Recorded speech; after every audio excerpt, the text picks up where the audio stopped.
All right, here's another friendship topic that I'm gonna discuss. My friendship with, and this time it's gonna be about Alexis, Theodore, Giorgio, King ATG,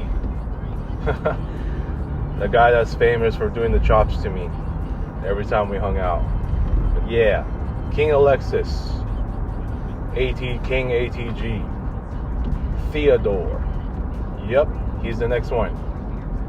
So, we go a long ways. I've known this dude since elementary school. When I first met him, he was one of the nicest dudes I met as well. But after our promotion to junior high, after 6th grade, we all parted ways, and next thing you know, I reached out to him on was it Facebook? No, it was MySpace at the time. So it was MySpace, and from there we started hanging out.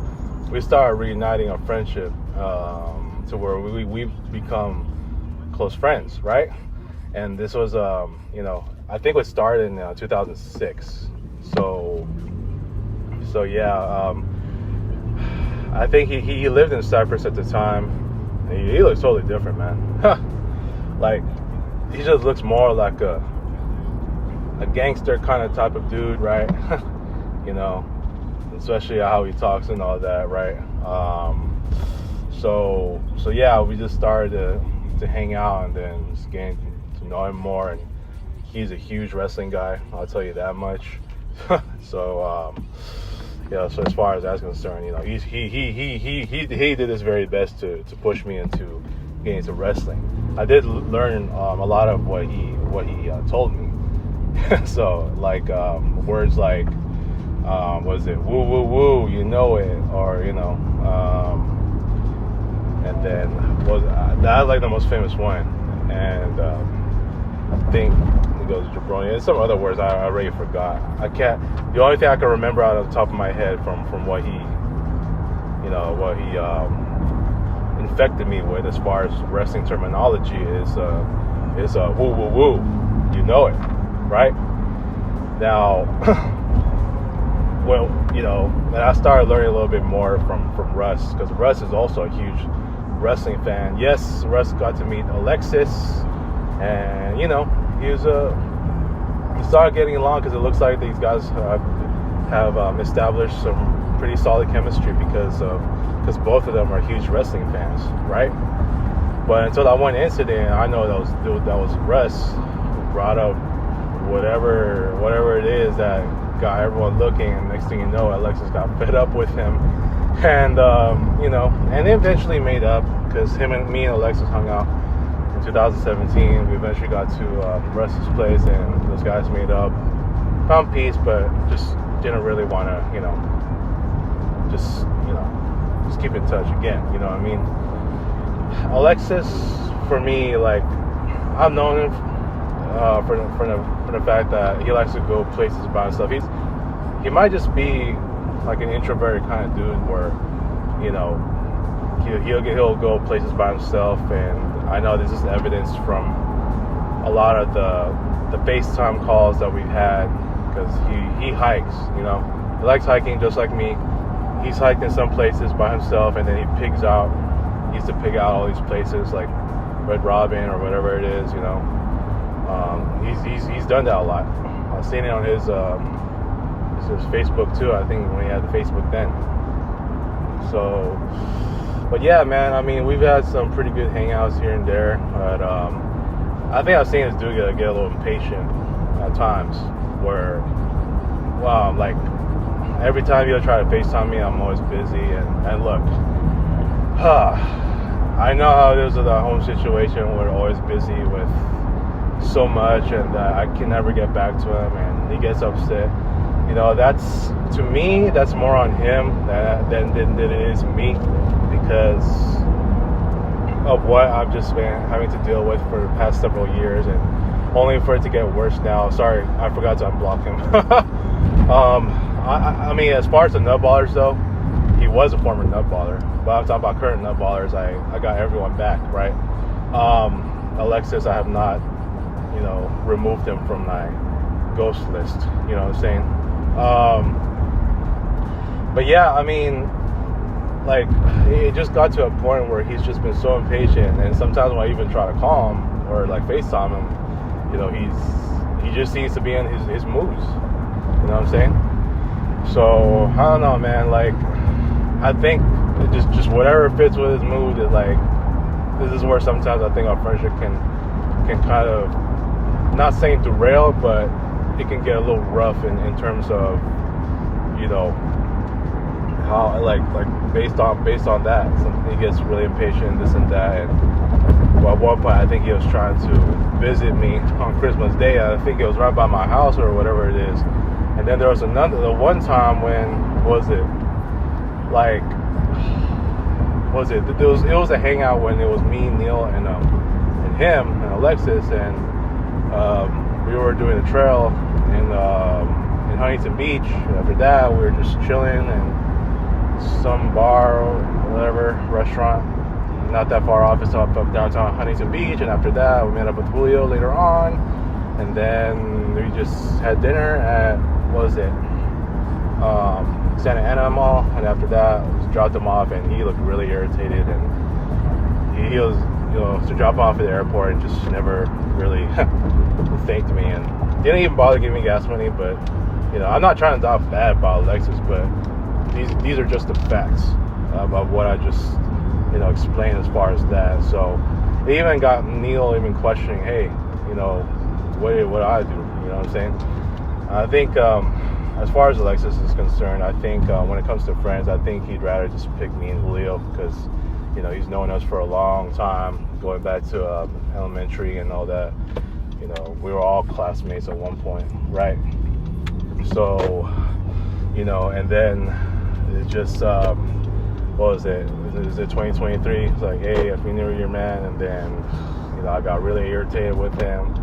You know, him and I had this, it wasn't like a frictional moment, but I just had to let him know that I got really irritated, and, you know, when I got busy, this and that, like, I just had to let him know eventually, you know.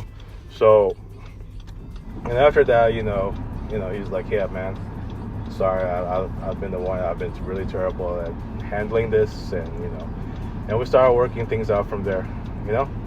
And after that, you know, we started to get cool again, and, you know, and when it came to certain holidays like Memorial Day, he texted me and Julio in the chat where it says, hey, happy Memorial Day, you ass clowns. Like that. So, oh yeah, ass clowns, another one. What is it?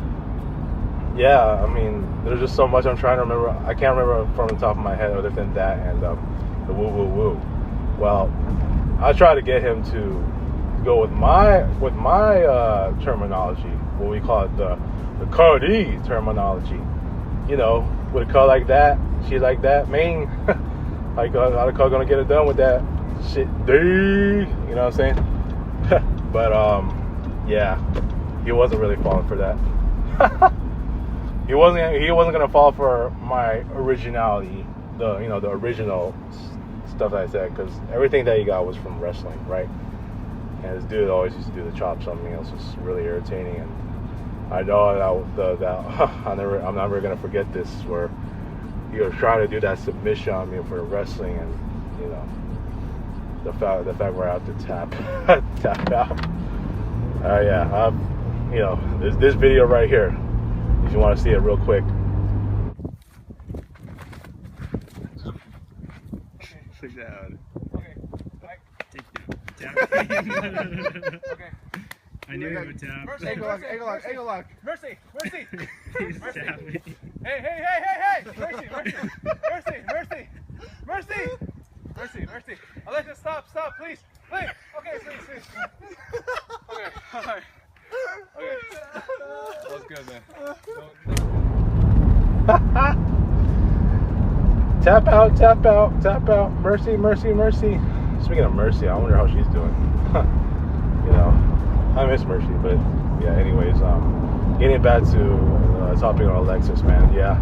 So yeah, just I had to let him know how I felt, you know, just a couple of years ago, and from there, like, it started becoming cool again, and you know, just yeah, he's not FaceTiming me as much anymore as he used to, but for the most part, I mean, we had some really good conversations, right? A lot of times when we do FaceTime, it was like a lot of good conversations and all that. You know, he's in San Jose. I'll never forget the time that we hung out. It was me, Alexis, Julio, and Tristan. You know, Robbie was passed out at Chris's house, and we were hanging out in Newport Beach for like what? Past what was it, like almost 1 a.m. or it was like 1 a.m. already, man. I'll never forget that kind of night. It was so crazy. And then you know, it was just after that, like, I think that was the last time I hung out with Alexis before he moved to I think he was in Irvine, but I think he was already gonna move to San Jose at the time. So I think that was technically our last hangout when he used to live here and in SoCal. He had thoughts about moving back, but I don't know. I mean that's up to him if he wants to, right? But as far as I'm concerned, you know, I don't expect that. And, you know, I'm pretty sure he has his own life now. I don't know what's up with him. Like I said, I gotta see if I can I gotta get him off of the ghost list, and, you know, let's see if he can still contact me. But I'm pretty sure he's not doing that anymore at this time, and, you know, he has his own things to do, and, you know, that's that. I mean, will I ever see him again in person? We'll see. But as far as our friendship's concerned, I mean, I don't know if it's, I mean, it may or may not still be there, you know. Either way, like, we just live way far apart, and all we can do is just FaceTime. So as far as our friendship's concerned, it may just be, you know, it may be idle, but who knows if it's still gonna happen at this point. But you know, like I said, you know, he just has, I'm pretty sure he just has his own life right now. He's probably doing his own thing, and so I'm not gonna worry too much. You know, I got my whole crew here at the Nutballers, and you know, and that's that. So, you know, just wishing Alexis nothing but the best in what he does, and, you know, if he still lives in San Jose, great. But, you know, will we ever reconnect? We'll see. So let me know what y'all think, man, as far as Mr. Theodore. And all right, I'll talk to you guys later. Peace.